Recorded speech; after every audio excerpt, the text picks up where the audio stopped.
J'ai défendu la nouvelle constitution. Je m'en suis expliqué, j'ai dit pourquoi, je l'ai défendu, Mais je n'ai pas défendu toutes les dispositions. Il y en a une importante qui porte sur le Sénat.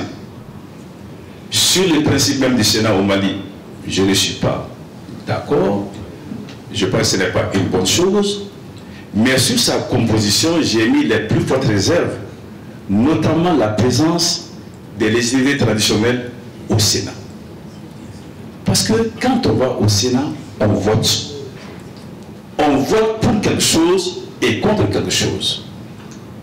Et quand on ne vote pas, ça a un sens politique. Les responsabilités sont partagées, mais il faut qu'on amène les jeunes à jouer leur rôle, à prendre leur place, pas demain, ici et maintenant. Sans éducation politique, sans éducation patriotique, sans formation académique, tous ceux qui se disent « je suis leader de telle chose », se foutent un doigt dans l'œil et c'est leur. L'âge biologique ne règle pas toutes les questions des jeunes et de la jeunesse. Vous n'entendrez aucun commentateur politique avisé qui ne dirait X a été élu président de la République à 50 ans, c'est un jeune chapitre. J'ai eu la bourse pour aller étudier à l'étranger, en Europe. J'ai dit non.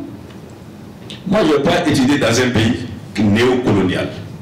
J'ai changé ma bourse contre une bourse au Sénégal. Beaucoup sont aujourd'hui, hein, mais à ma place, à 18 ans, ils n'auraient peut-être pas fait ça. Quand je vois que les mères de nos enfants partent, je dis, je soumets un projet au gouvernement.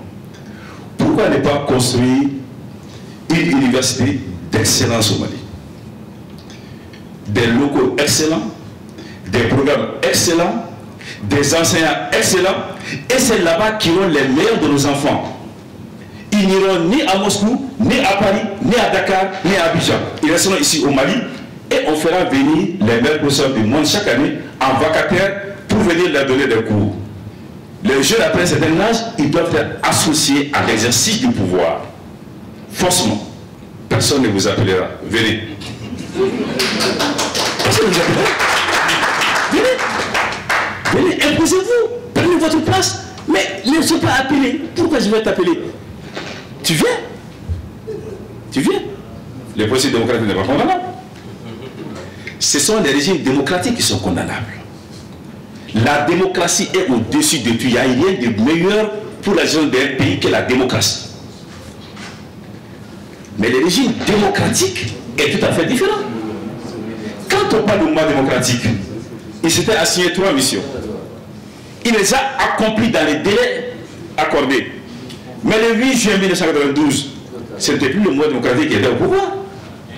C'était un président élu par l'ADEMA. C'est le régime ADEMA qui a pris les relais. S'ils ont fait du bon ou du moins bon, de grâce, épargnons la démocratie, épargnons le mouvement démocratique, parlons du régime qui était en place.